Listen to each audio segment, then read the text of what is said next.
Hide thy face from my sins, and blot out all my iniquities.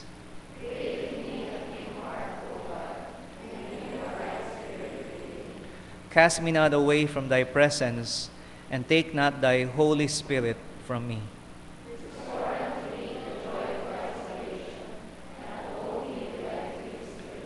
Verse 13, Then will I teach transgressors thy ways, and sinners shall be converted unto thee.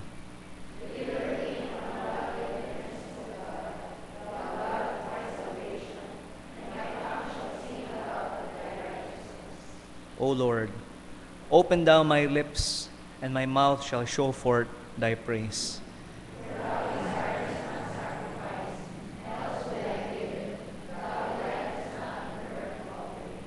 The sacrifices of God are a broken spirit, a broken and a contrite heart, O God, thou wilt not despise.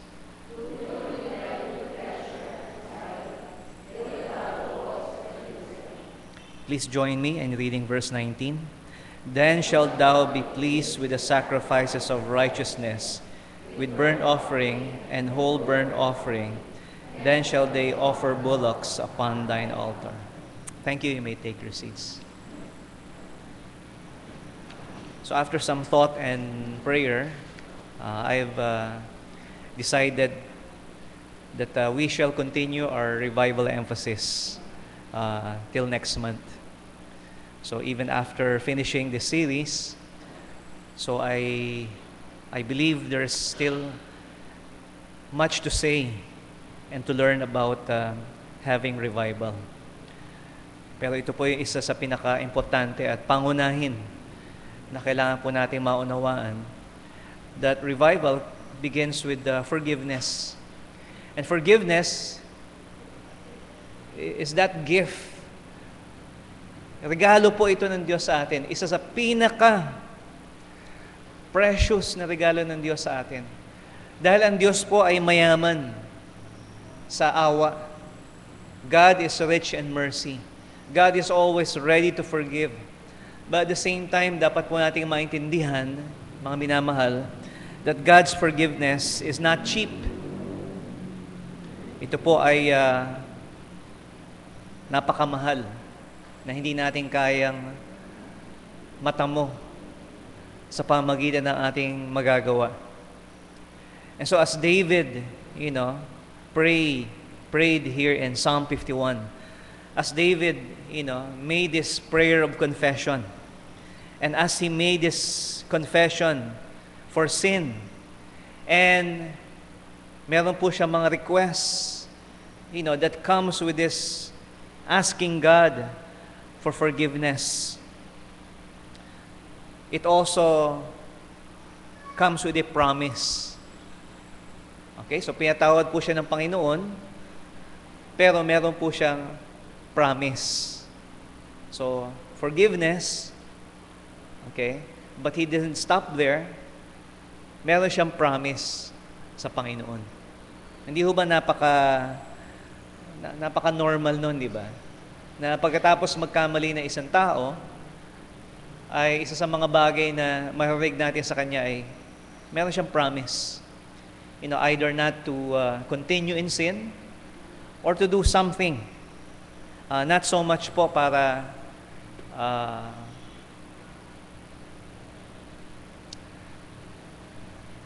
to compensate dun sa kapatawaran o bayaran yung kapatawaran na yun, but out of gratitude. And David ended his prayer of confession of sin with a promise. Basically, dalawang bagay po ang sinabi niya po rito from verse 13 to verse 19. A promise to praise God or to worship God, and also a prayer for prosperity. Okay, so we will see. Maybe it seems not related, pero mahigyan natin mamaya, ano bang connection nung paghingi ni David kay Yahweh, to bless him. Okay? So after being restored to fellowship, so ang sabi po ni David, Restore unto me the joy of thy salvation, and uphold me with thy free spirit. So after being restored the joy of fellowship, it comes with a desire to praise God and to serve God. So andun po yung pagnanasa ni David. Diba? Nanumbalik na siya sa Panginoon. So andun yung kanyang pagnanasa na maglingkod sa Panginoon Diyos. Now, our greatest joy comes from our salvation. And that involves many things, I understand. Andun po yung forgiveness. But in comparison po sa service. Okay? So masaya tayo pag tayo ay nakapag-serve. Okay? There is joy as we sing, that song, there is joy in serving Jesus. But our greatest joy doesn't come from service. It comes from our salvation. It comes from knowing the Lord Jesus Christ. And all those, maybe, yung ibang mga tao po, pag nagkasala, hindi sila pwede maglingkod, they're excluded from it, and for a while, maybe isipin nila na malungkot ako kasi hindi ako makapag-serve dahil sa aking kasalanan. And yet, pag ang isang tao po ay na-restore sa kanya pong, if he is forgiven, then he realizes that his greatest joy is not really dun sa na nakapaglilingkod siya, that he is able to serve. Kundi alam niya, pinatawad siya ng Panginoon sa kanyang kasalanan, yung kanyang salvation. That's why David said, restore unto me the joy of thy salvation. Na alam mo, okay, na ikaw ay anak ng Diyos. Even after having offended God, you know that you are a child of God and that He is your Father. I think we could see this truth applied by Jesus sa Luke chapter 10 verse 17. Yung pong mga 70 disciples, sila po ay sinugo ng Panginoon to preach, to heal the sick. Okay? They even cast out demons. So, nung sila po ay bumalik sa Panginoon, after their mission, ito pong sabi nila. And the 70 returned again with joy, saying, Lord, even the devils are subject unto us through thy name. Okay? So sabi po rito na nahamangha sila, okay? Masaya sila kasi kahit yung mga evil spirits they were able to cast them out. And itong sabi ng Panginoon, verse 18, and he said unto them, Behold, and I beheld Satan as a lightning fall from heaven. Behold, I give you power to tread on serpents and scorpions and over all the power of the enemy, and nothing shall by any means hurt you. Notwithstanding, in this rejoice, that not that the spirits are subject unto you, but rather rejoice because your names are written in heaven. Because it's possible that may mga tao dyan, di ba, tumatawag sa Panginoon, who does things for the Lord, even signs and wonders, even speaking in tongues, but they're not saved. They don't know the Lord. And although they may get an emotional high from doing all those things, and yet sabi ng Panginoon, dapat ito yung kasiyahan natin, that your names are written in heaven, that you're going to heaven. Okay, yung kasiyahan po natin sa paglilingkod, that's just a bonus. There is joy in serving Jesus, and one of the joy sa paglilingkod po natin is when others come to know the Lord. Pag ang iba po ay naliligtas, pero siguraduhin mo muna, ikaw ba ay ligtas na rin? So there is joy in salvation. At ito po ang promise, isa po sa mga promise ni David na titingnan po natin mamaya, na nais niyang mag-serve sa Panginoon. Nais niyang maglingkod sa Panginoon. Don't cast me out. Now, and he promised to serve him when he is forgiven. Now, meron po akong dalawang question before we go to those 3 points about his promise. Okay? Talaga bang pinatawad ng Diyos si David? Pastor, sinabi na nga ng Panginoon Diyos through Nathan,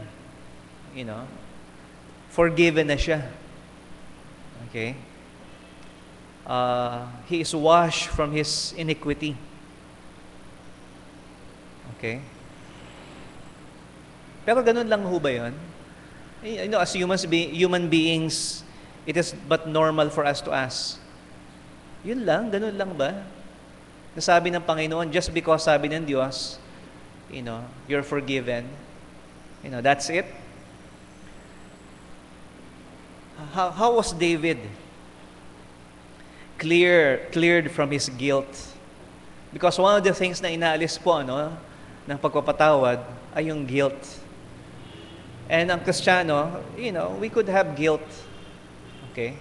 And there's a right way for us to deal with guilt. And that's the way that David did.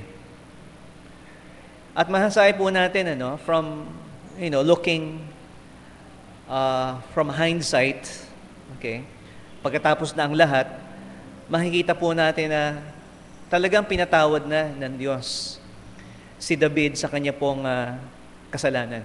By the fact that he is remembered. Not for the sin. Okay? So, paano ho natin inaalala si David? Inaalala ba natin si David as, ito yung adulterer, that lied, and a traitor, and a murderer? Is that how we remember David? Is that how people remember David today? No. He is remembered as the shepherd boy who killed the giant. Anybody you ask, kailan ba si David? They won't say, yung the immoral king. No. He's the shepherd boy who killed Goliath. He is Israel's greatest king. He is the sweet psalmist, singer and composer of many songs to the Lord. He is a man after God's own heart. That's how people remember him. And although it's there for all of us to see sa 2 Samuel chapter 11, yung pong kasalanan ni David, and yet we could not help but see na hindi po yun. Hindi doon natapos po ang buhay ni David. Okay? So, wag mo natin hatulan yung isang tao doon sa isang bagay na ginawa niya. He had many lapses. Okay? And maybe many of them are not even recorded. Okay? Pero ang mahalaga po rito, mga minamahal, that God's forgiveness to him and God's forgiveness to you also ay pwede hong maging so complete and so absolute that we could just not notice it. Now, ano po ang dahilan, mga minamahal? Why David's sin and our sin has been removed? So, maintindihan po natin kasi in-explain po sa atin sa New Testament. Okay? Sa New Testament po, pinakita po sa atin ang meaning ng lahat po ng burnt offering, lahat ng sacrifice. It points to the sacrifice of Jesus Christ. Yung pong offering na ginagawa po nila, it is symbolic, but it cannot literally remove the guilt. It points to the sacrifice of Jesus Christ on the cross. Kasi alam niyo po, it would be illegal and unfair, okay, for God to justify the ungodly. Kung sabihin ng Diyos, sige, okay na yan, pinapatawad na kita. No, that would not be right, di ba? Hindi ho tama yun. That would be a great injustice for God to just let go of an offender. You see, God did not just choose to justify the ungodly, By the sacrifice of Jesus Christ, at sa pamamagitan ng sacrifice na ginawa po ni Jesus Christ, ang sinasabi po sa atin ng Bible, ano po ang nangyari? The believers become one. Okay, meron po tayong union. Meron po tayong pagkakaisa with the Lord Jesus Christ. That in the New Testament, it's always about being in Christ. Yun po ang pinakamadalas na makita natin. You are in Christ. If any man be in Christ. So, being in Christ is our union with Him. So, ibig sabihin po nun, mga minamahal, pag tinitingnan tayo ng Diyos, ang nakikita ng Diyos, hindi lang tayo. Ang nakikita po ng Diyos, nakikita niya ang matuwid na kanyang anak na si Jesus. At nakikita niya po tayo that we are one with Him. Okay? Hindi lang po tayo nakatago sa likod niya para hindi tayo makita ng Diyos. We could stand with God, before God, with our Lord Jesus Christ. Because His righteousness become ours. And our sin, yung kasalanan po natin, ay sa Kanya na rin. Because of that oneness that we have in Jesus Christ. So that yung ating pong pagkakautang ay nabayaran na po ng Panginoon. Parang katulad po ng isang corporation. Mayroong isang corporation, palubog na, nalulugi, maraming utang, bankrupt, okay? And this corporation merged with a very large and very prosperous business. At pagkatapos po magkaroon ng merge, ano po ang mangyayari? Lahat ng utang ng luging corporation mapupunta sa kabila. At the same time, all the assets that this corporation has become the other also, so that makikita po natin, that the debt is paid, the liability is transferred to the other, and the assets are more than enough to cover for his debts. At ganun po ang nangyayari, mga minamahal. Hindi ko sinasabi ng Diyos na on our own merits and virtue, okay, wala ka ng kasalanan, hindi po. It's because of our union with Jesus Christ. So, kaya nga po, kailangan pumunta tayo sa New Testament for all this talk of forgiveness to make sense. Okay? But there is also another question. So, alam na po natin kung paano siya pinatawad ng Panginoon. In light of the New Testament, we know that it is by the virtue of, or the righteousness of Jesus Christ. Pero meron po isang katanungan. So, tinatanggap po natin that David is absolutely, okay, and completely forgiven by God. Okay? Talagang pinatawad siya na po siya ng Panginoon.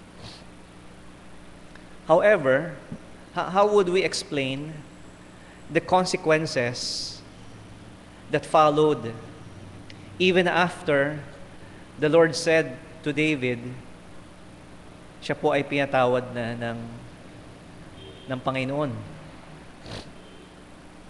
And so makikita po natin dito, if you go back or go to 2 Samuel chapter 12,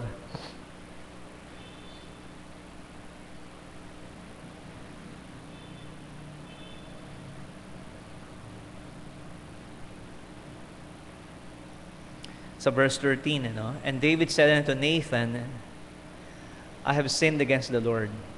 And Nathan said unto David, the Lord also hath put away thy sin, thou shalt not die. Okay? So that's a blessing. Hindi siya mahamatay. Kasi sabi ni David, yung taong gumawa niyan, from that parable, dapat mamatay. Pero buti na lang, hindi ginawa ng Diyos yun. But you see what happened, what followed after this is that David suffered consequences of his sin. Okay, so ano po yung ilang mga bagay na makikita po natin dito, sa verse 10. Now therefore the sword shall never depart from thine house. So there's always going to be, fighting, trouble, bloodshed. because thou hast despised me, and hast taken the wife of Uriah the Hittite to be thy wife. Verse 11, thus saith the Lord, behold, I will raise up evil against thee out of thine own house, and I will take thy wives before thine eyes, and give them unto thy neighbor, and he shall lie with thy wives in the sight of the sun. For thou didst this secretly, but I will do this thing before all Israel and before the sun. So just to summarize, some of the things that David experienced after this sin that he did. Yung anak po niya kay Bathsheba, so hindi ho siya nabuhay. He died. Of course, he was born, yung infant, pero he got sick and he died. Okay, so that's one obvious consequence. Although he had other children by Bathsheba, one of them si Solomon. Nagkaroon din po ng problema si David sa kanyang family. And I think isa po sa pinakamasakit was what happened with Absalom. Okay, so we don't have time to see kung ano yung mga details about Absalom. Pero si Absalom po started a rebellion. So nagrebelde po siya kay King David, tried to grab the throne from him. And so David had these problems in his family. And I think one of the reason why Absalom rebelled against David is that David chose to withhold correction. So pag-aralan niyo po yan. It's interesting yung mga magulang po tingnan po natin how David tolerated yung mga maliliit na sa umpisa ng mga pagkakamali ng kanyang anak.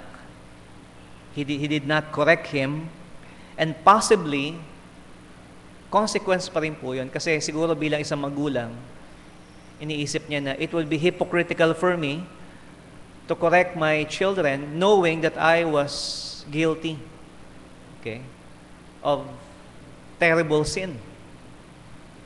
And so those are consequences. Ano ba yung tinatanong po natin? Akala ko pa pinatawad na siya ng Diyos. I thought he was already forgiven by God. Why still the consequences remain? So I have to answer for that question. Kung talagang sincero ang Diyos, I forgive you, then bakit meron pa rin consequences na nangyari kay David? I've said this last week already, that the natural consequences of sin cannot be undone by confession and repentance. Meron po mga bagay sa buhay na ito that you can't just simply change because they already happened. Okay? So, andyan po yung pagpapatawad ng Panginoon. Yes, that is true. However, there are things that happen and that will happen, and those are natural consequences. Okay? So halimbawa po, meron pong isang lalaki na dahil sa paglalasing niya, drunk driving, nag-drive siya ng sasakyan. At dahil doon, na-aksidente yung family niya. Okay? So God forbid that this would ever happen, pero namatay yung pamilya niya, nabuhay siya. Can he be forgiven? Yes. He can be forgiven sa pagkakamali niya, sa kasalanan niya. But no matter how much he repents and confess, it will never bring back the life of his family. So you have to understand po, may mga bagay na hindi na maibabalik once the damage has been done. At the same time, secondly, consequences are also part of God's correction or restoration for our good. Ito po ay para sa kabutihan po natin. Ito ang tanong ko sa inyo mga parents, ano? Okay. Pag meron po kayong anak na gumawa ng kasalanan at yung anak nyo ay, nagsabi sa inyo, nag-confess, I did this, okay, and I'm very sorry. Please forgive me. Okay? Will you forgive him? Aba, syempre. Okay? Syempre, humingi ng kapatawaran, nag-sorry, okay, nag-confess. Of course, you will forgive him. Pero ito ang tanong para sa inyo. Papaluin mo pa ba? Will you still spank him? Okay? Sino sa inyo nagsabing yes? Okay? Sino sa inyo magsabing no? Okay? Sabi ni Lola, no. Okay? So ano ho bang sagot doon? Well, okay. May isang bata, may isang anak, nag-sorry, nag-apologize. Okay? You forgive him. So, kailangan pa bang magkaroon ng consequence? I'm not just saying, yung spanking, but other things that you may do to correct your child. So, ang sagot ko po dyan, okay, depende. Okay. Sure, if you correct him, hindi ho kayo nagkamali. Okay, because that is the right thing to do. Okay? But, sometimes we have to extend some mercy and some grace. And so, anong nangyari po kay David, pinili po ng Diyos, okay? Let's go ahead with the consequences. Okay? To make sure that you have really learned your lesson. Okay? But, God is sovereign. He could do whatever He wants. Okay?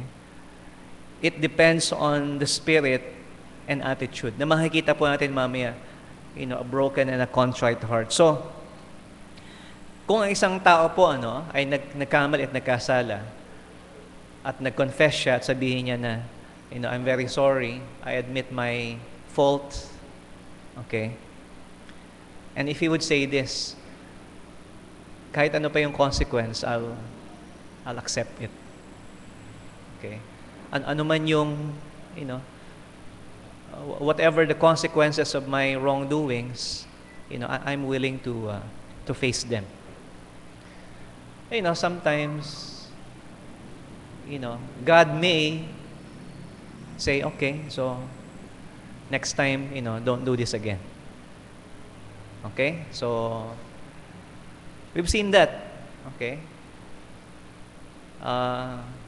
And I'm not saying this para turuan yung mga bata natin na sabihin yun so that they'll demand, nagsabi naman ako na, willing ako to face the consequences. So, we shouldn't expect.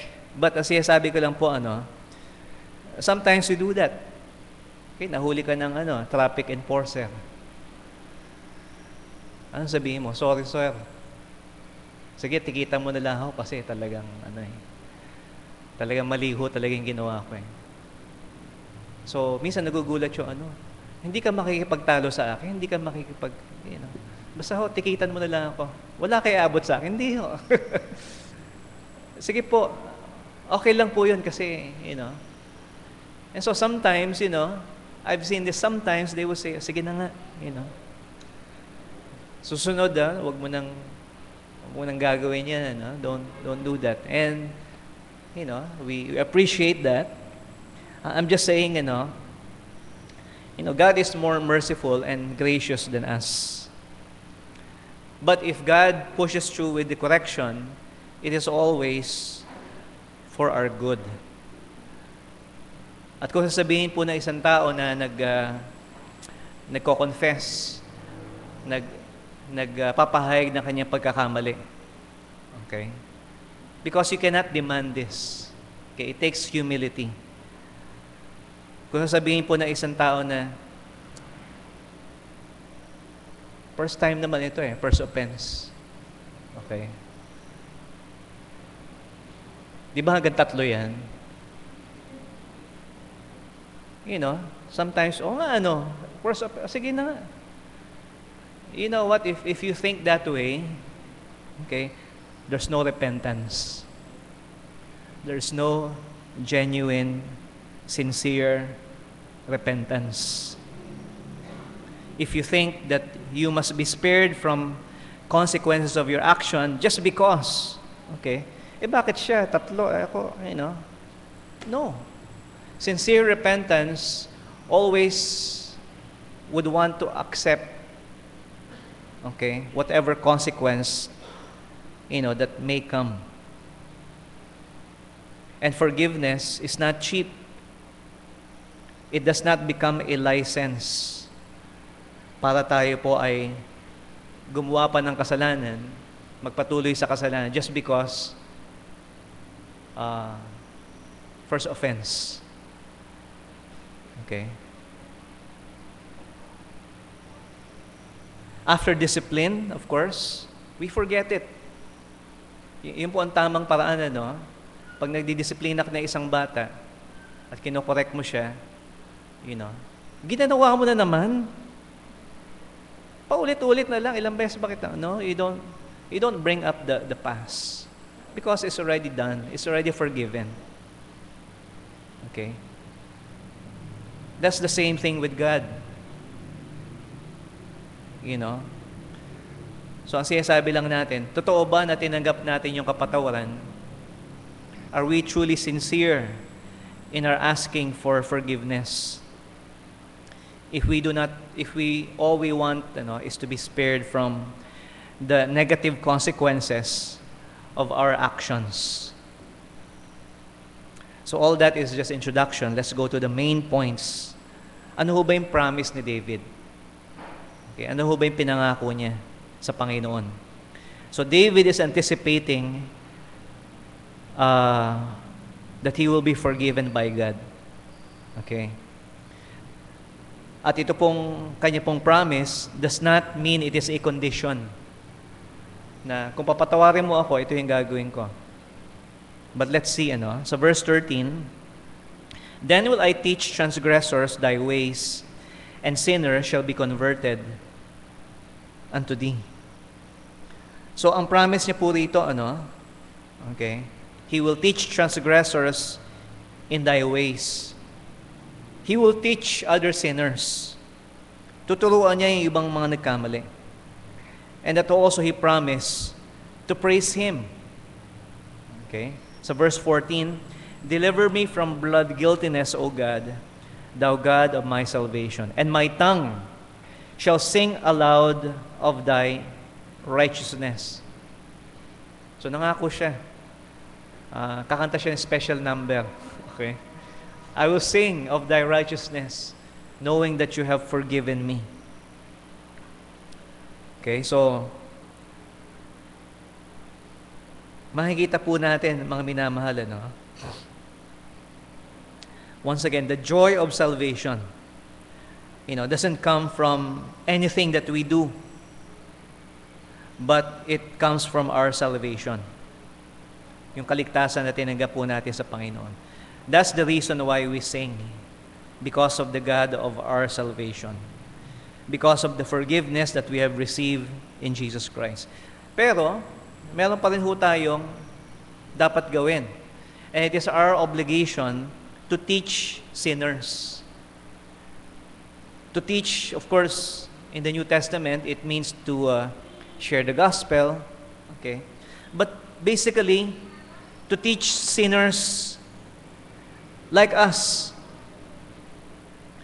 At ito po, maaring dalawang bagay po ang posibleng implication po nito, is that dahil si David po, naranasan niya yung kaligtasan, he is the best person to tell sinners, that alam ko yan kasi nagkasala rin ako. I understand what you are going through. You could also get forgiveness katulad ko. Okay? So that's one thing. That David now should share this forgiveness to others, yung pagpapatawad ng Panginoon, kasi siya mismo na-experience niya. At kung naranasan natin yung forgiveness na ito, we should share it with others, how they may also receive forgiveness. But the second thing is this, okay? And sinners shall be converted unto thee.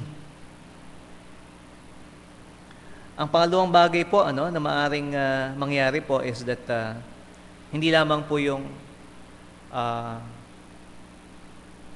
malalaman ng iba yung kapatawaran and they will be converted, they will be revived. But it's also possible po na sabihin ng iba, ba't ako maniniwala sa iyo? Why should I listen to you? Tingnan mo nga yung ginawa mo. And you know what? Unfortunately, that is also true. Okay? Huwag ko natin sabihin na, meron namang forgiveness and God, will always overrule things to go, work out according to, for our good. Kasi po, isa po sa mga bagay, na makikita po natin sa experience po ni David. Pinatawad siya ng Panginoon.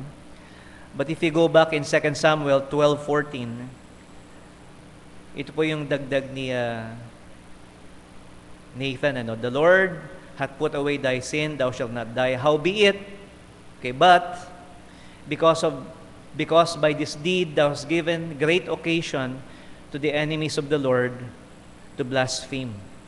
The child also that is born unto thee shall surely die. So, the first part says, you have given occasion. You have given opportunity. Binigyan mo ng dahilan those who will not be converted because they are the enemies of God to blaspheme.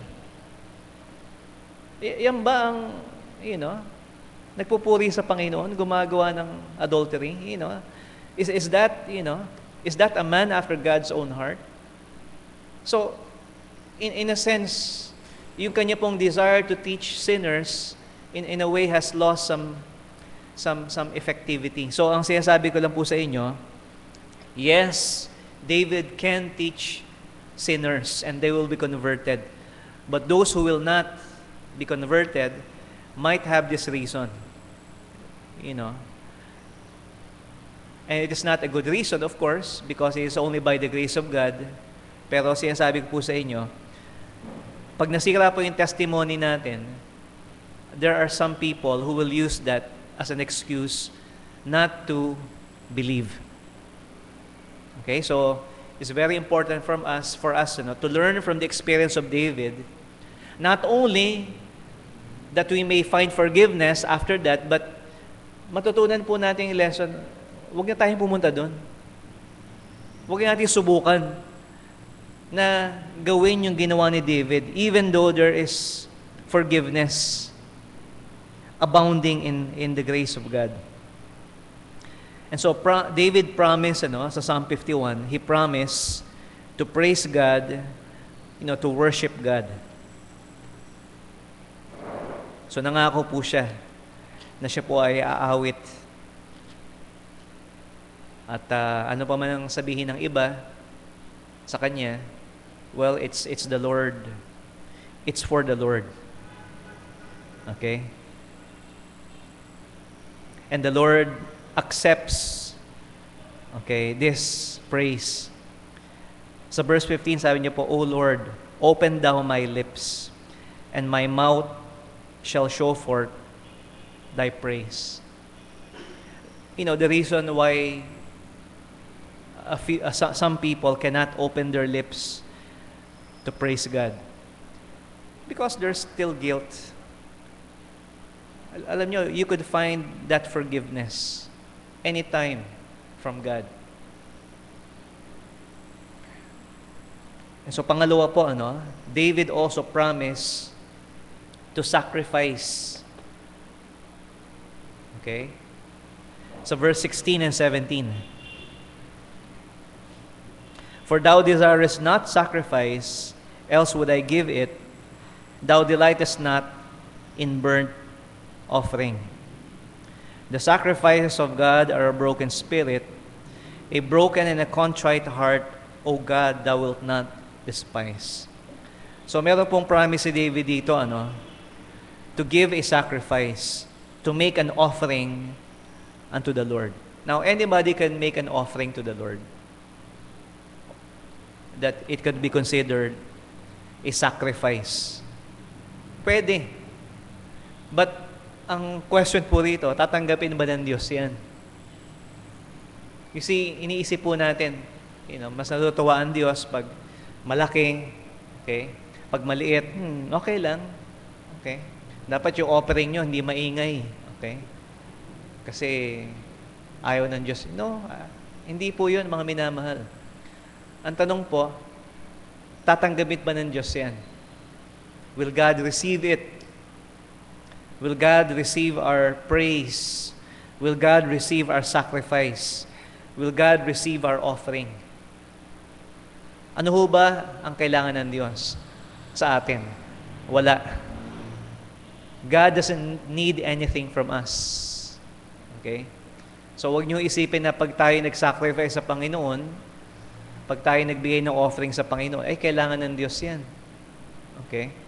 Buti na lang, nag-sacrifice ako. No. I disagree. God doesn't need anything that you have. Kasi anumang bagay na meron tayo, galing din sa Kanya yun. And so, I reason with you now, na hindi ho gusto ng Panginoon. God doesn't desire. Sabi niya po rito, Thou desirest not sacrifice. Okay. Thou desirest not our gifts, our offering. God doesn't desire our worship if not done in the Spirit. It is not something that is material or physical, but it is spiritual. Ano ba yung sacrifice na hinihingi ng Diyos sa atin? Sa verse 17, we read again, the sacrifices of God are a broken spirit. A broken and a contrite heart, O God, Thou wilt not despise. So in other words, our sacrifices and our offering should be given with a broken and a contrite spirit. Otherwise, God will not receive, our gifts, our sacrifices to Him. A humble spirit, a broken spirit, and a contrite, ibig sabihin po ng contrite, dinikdik, okay, dinurog, because of sin. So are our hearts crushed by our sin? Okay? Nadurog ba yung puso natin dahil sa ating mga kasalanan? If we do not have that kind of heart or spirit, the Lord will certainly despise our services, our sacrifice, and our offering to Him. So ang joy po natin, mga minamahal, is this. Nag-serve tayo sa Panginoon, okay, may result. People are converted unto Thee. Pero ang pinakamahalaga po, mga minamahal, our joy comes in knowing that God has accepted it. Yun po ang mga minamahal. Sa ating pong gawain dito sa church, we do our best. Okay? We do our best na lahat ng ginagawa po natin dito, hindi ho para sa inyo. Okay? It's not for your pleasure or for your entertainment. If you enjoy na ang Panginoon ay napupuri at nasisiyahan, then that's good. Okay? But please remember, sometimes people don't like the way that we worship. Hindi natin iniisip yung mga tao. Ang gusto ng mga tao ay ganito. That they be entertained. But you know what? We could sleep at night, knowing that God has accepted. Tinatanggap ba ng Diyos? Does the way we worship God reflects His holiness, His nature? Kasi kung hindi po, paano natin pupurihin ng Diyos if our sacrifices and our service does not reflect His nature. And so mga minamahal, ang promise po ni David, I will sacrifice, and that sacrifice involves a broken and a contrite heart. Meron ba talagang tunay na pagsisisi at kalungkutan dahil sa ating kasalanan? And lastly, in verse 18 and 19. Now, these last two verses, some would say that this is added. This is not part of the original psalm written by David. So, let's see for ourselves. Do good in thy good pleasure unto Zion, and build thou the walls of Jerusalem. So, anong kaugnayan ng walls of Jerusalem dun sa nangyari kay David? Then shall thou be pleased with the sacrifices of righteousness, with the burnt offering and the whole burnt offering. Then shall they offer bullocks upon thine altar. So, he's speaking here, plural na. Hindi na siya po involved dito. So, ito po prayer na ito, whether by David or not, is a prayer for prosperity. That God would bless them. And you know what? That's the last part of revival. If my people, which are called by my name, shall humble themselves and pray and seek my face and turn from their wicked ways, then will I hear from heaven and will forgive their sin. And the last part of 2 Chronicles 7:14, and heal their land. So ang desire po ng Panginoon is to bring prosperity unto His people. And maybe, panalangin nga ito ni David para sa kanyang bayan. Okay? That God would bless His kingdom. Okay? But it seems unrelated. Parang si Nehemiah yata ito build the walls of Jerusalem. Now, we don't know. Okay?